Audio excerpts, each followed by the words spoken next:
Tonight, we begin with a stunning preemptive military operation that senior U.S. intelligence officials and Pentagon strategists had feared was coming, prepared for meticulously, and ultimately enabled.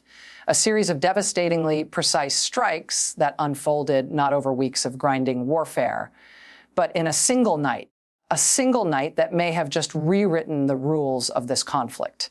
A single night that exposed a secret Russian offensive before it could even begin. A single night that demonstrated a level of intelligence sharing and operational agility previously unseen on this scale. What Vladimir Putin and his generals planned to do in the coming days crossed a red line that Western intelligence had hoped would hold. A line drawn not in sand, but in satellite data, signals intelligence and human sources on the ground. And when that line was about to be broken, Ukraine did not hesitate. They responded with breathtaking speed, surgical precision, and overwhelming strategic clarity. For months now, there had been signals, not from official Kremlin press releases, not from formal diplomatic channels, just faint, electronic whispers and shadows on satellite feeds that the main actor, Russia, was preparing something deeply unusual. Vladimir Putin's military has been predictable, yes, but they have been relentlessly methodical in their predictability. Their moves have followed a certain rhythm, a grim calculus, almost a playbook of attrition. Build up forces, bombard a location, launch a grinding assault. It was bloody, costly, and slow, but it was a known pattern. But what set off alarm bells in Langley, at the Pentagon, and in NATO headquarters this past week was that the rhythm went silent. The entire pattern of behavior vanished. Seasoned intelligence analysts who monitor Russian military activity know the indicators of a major offensive like the back of their hand. The telltale surge in radio traffic as command units coordinate. The forward deployment of electronic warfare units to jam Ukrainian communications. The mass stockpiling of artillery shells, fuel, and bridge laying equipment near a specific axis of advance. The sudden halt of all non-essential training exercises as units are brought to maximum readiness. All of that went quiet. A deafening, unnerving silence fell over the Eastern Front. And whenever the Russian military machine goes quiet, it means something is about to get very, very loud. It's the calm before the storm, the deep breath before the charge. For U.S. intelligence, this silence wasn't a sign of peace. It was the final, terrifying indicator that the countdown had already begun.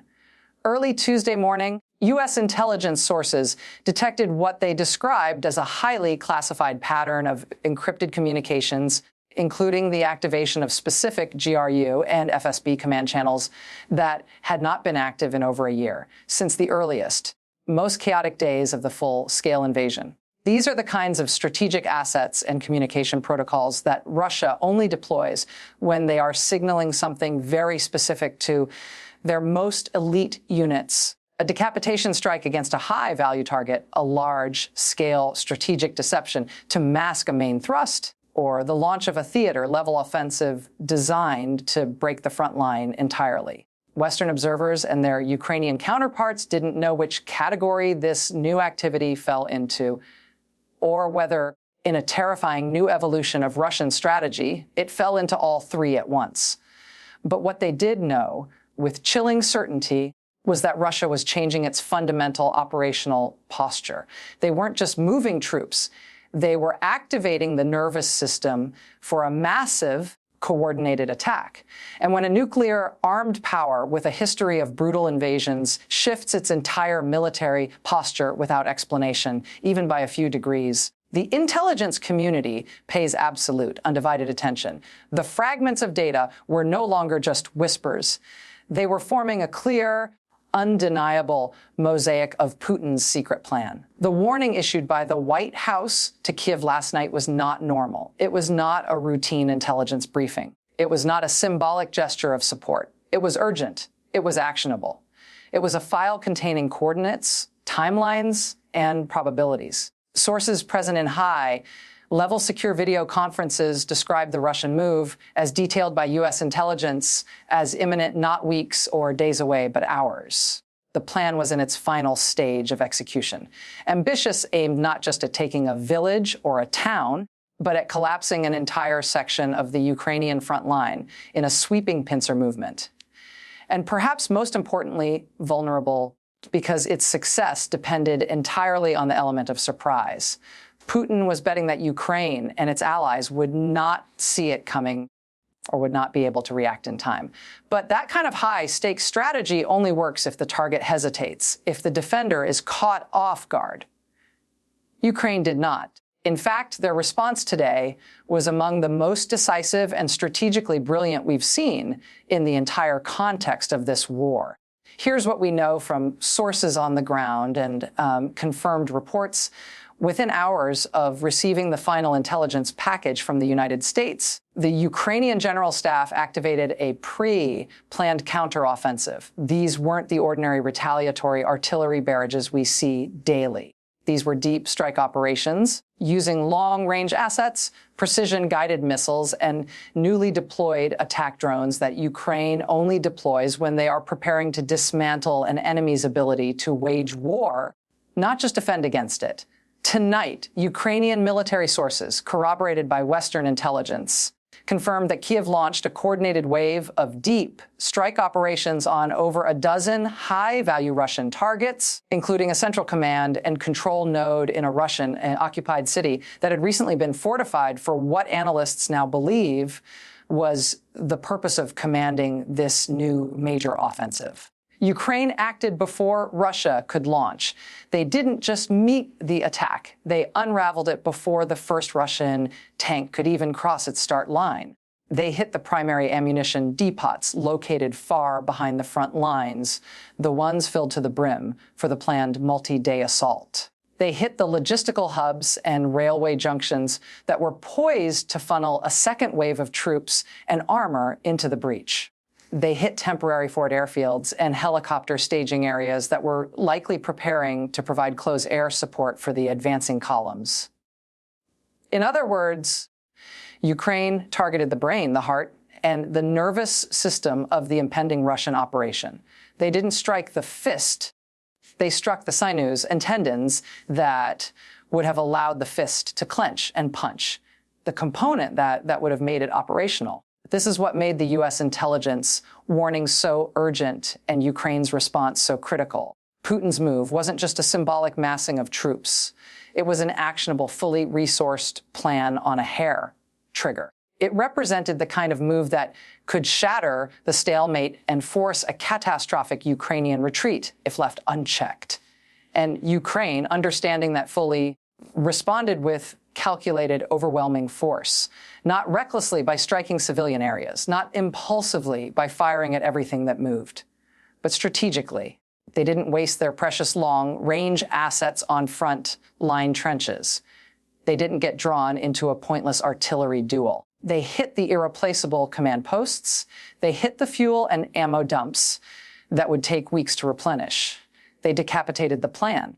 And here's where the story becomes even more intense. Pentagon sources now believe that Vladimir Putin's latest move was designed primarily to test the resolve of the West and the intelligence capabilities of Ukraine after a long and grueling winter of attrition. Putin wanted to see whether Ukraine and its allies would be slow to react, politically divided, or simply too exhausted to mount a coherent defense.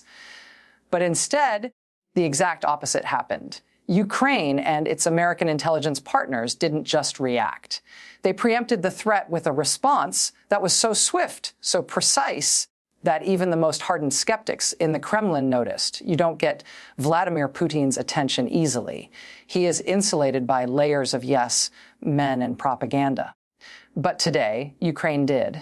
A senior European intelligence analyst, speaking with readers under strict anonymity, described Putin's planned offensive as a recognition test, a way to gauge whether Western intelligence was still as sharp and its support for Ukraine still as firm as it was in 122. But Ukraine proved today that they remain both vigilant and lethally capable. Their strikes were not only swift, they were executed so precisely that initial battle damage assessments show secondary explosions at nearly every target, a clear sign they hit exactly what they were aiming for: massive caches of fuel and ammunition. That element matters because it shows this wasn't a lucky shot. It shows that Ukraine is not a passive recipient of aid, simply absorbing blows. They are an active, learning, and evolving military capable of integrating complex intelligence into devastatingly effective military action in real time. As reports continued coming in throughout the day, we learned more about the sheer scale of Ukraine's preemptive response. The Ukrainian Air Force, using a combination of Western-supplied missiles and domestically produced drones, carried out deep strikes over 100 kilometers behind enemy lines, forcing Russian air defense systems to light up and reveal their positions, which were then also targeted in a second wave. Ukrainian Special Operations Forces, likely operating deep inside occupied territory, targeted a critical communications relay station that had been activated in the last 24 hours, effectively blinding the Russian commanders tasked with leading the assault.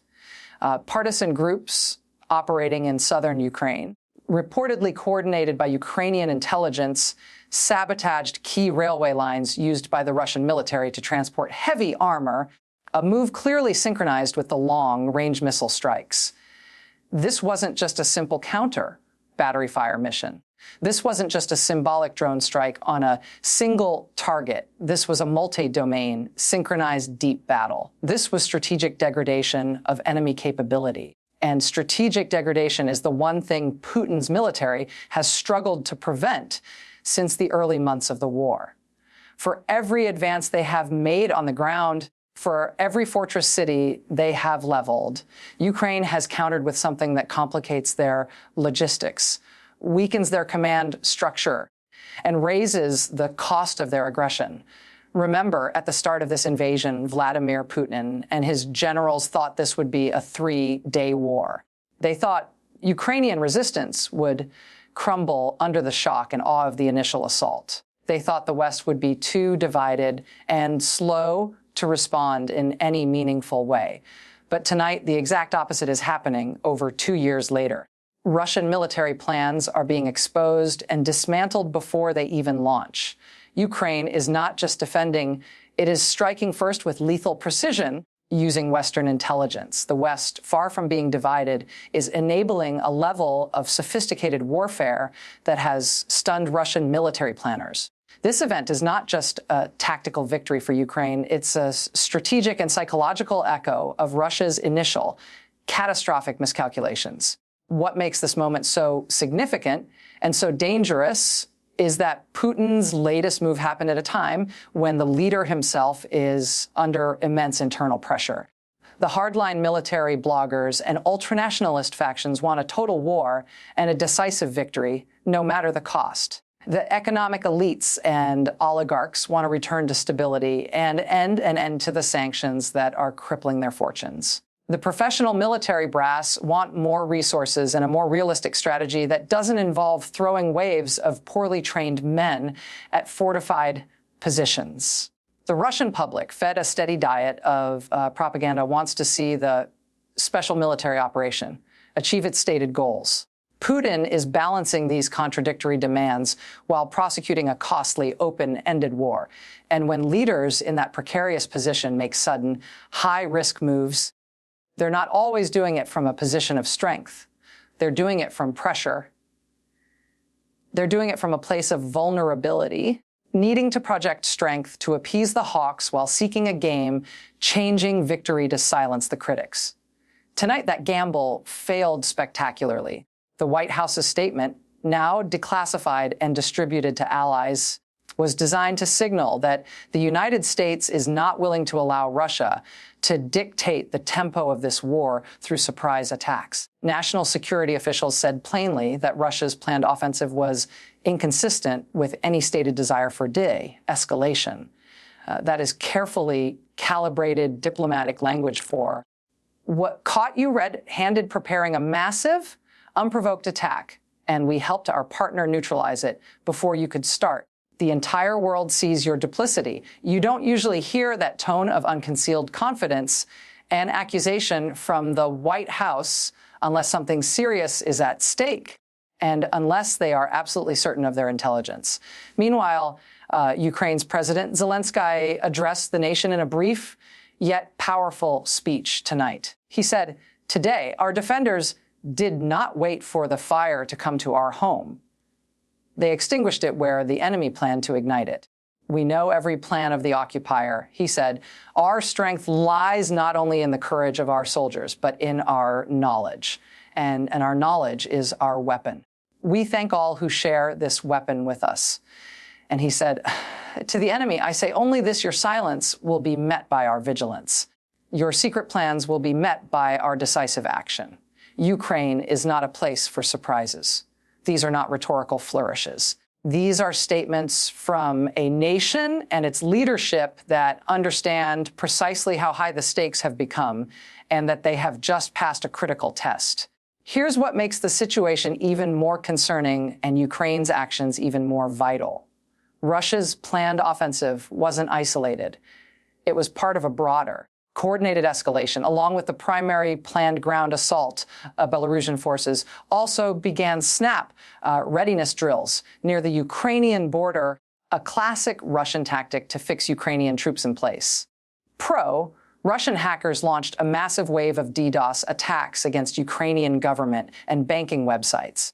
Russian electronic warfare units increased jamming of GPS signals over a wide area of Eastern Europe, affecting civilian aircraft as far away as Finland and Poland.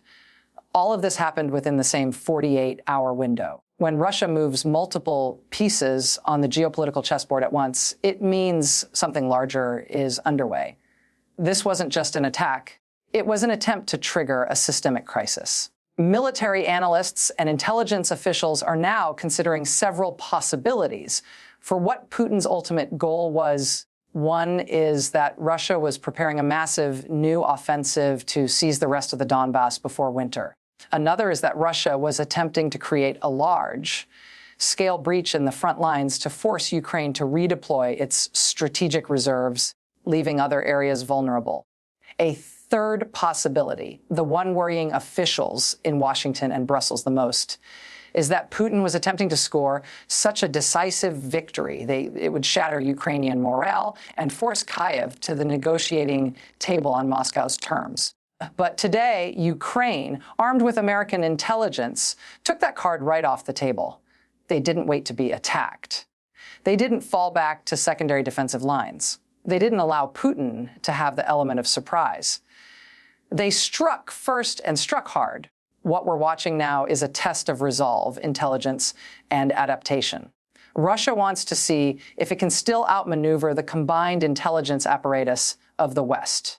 Ukraine wants to show that it can not only defend its territory, but can actively degrade and defeat Russian offensive capabilities before they are even brought to bear. The United States wants to prevent a wider conflict by enabling Ukraine to create a credible deterrent through superior intelligence and precision firepower. And NATO allies on the eastern flank want to prevent the conflict from spilling over their borders. Tonight's events have reinforced their commitment to that goal. Tonight, we've heard from Pentagon sources who are now closely monitoring Russian military communications and force postures. They say there is widespread confusion among Russian field commanders whose attack plans were suddenly rendered obsolete. They say there is a frantic effort by Russian logistics units to disperse remaining supplies to avoid follow-up strikes. And they say Russia's decision to now pull back some of its forward staged units is likely part of a broader strategic reassessment intended to understand how their plan was so thoroughly compromised. But Ukraine is not celebrating. In fact, Ukraine is digging in, rearming, and preparing for Russia's next move, whatever it may be. Their response today, swift, surgical, and devastatingly effective, sent a message to Vladimir Putin that surprise is no longer a weapon in his arsenal against Ukraine. And it sent a message to Washington that its intelligence support is not just being appreciated, it is being used to achieve decisive strategic effects on the battlefield. As the next few days go on, we expect more details to emerge about what exactly Russia hoped to achieve and the full extent of the damage Ukraine inflicted on its war machine. But what we do know tonight is that the USS intelligence community's action was timely and transformative. It provided Ukraine with the window of opportunity it needed. It turned a defensive posture into an offensive one, and it potentially saved thousands of lives and prevented a catastrophic collapse of the front line. What happens next will depend on what Vladimir Putin does in the next 72 hours. If they double down and attempt a less coordinated, more brutish assault, this moment will be remembered as the beginning of another bloody chapter. If they pull back to reassess, Ukraine and its allies have already shown they are ready for the next test. They have shown they are ready to respond. And tonight, for the first time in months, the Kremlin appears to be strategically silent. Moscow is quiet, too quiet. And when Vladimir Putin is quiet after a setback, it means his inner circle is furiously thinking and planning. It means they are choosing their next move very, very carefully. Because tonight, Putin learned something for the first time in a long while, that his plans are not secret, that his army is vulnerable not just at the front, but deep in its rear, and that Ukraine is no longer just the defender, it is the hunter. This story is far from over. But tonight, one thing is clear. The balance of intelligence has shifted. The initiative on the battlefield has been seized, and the war has entered a new, unpredictable, and even more dangerous phase. And we will be here watching every detail as the next phase unfolds.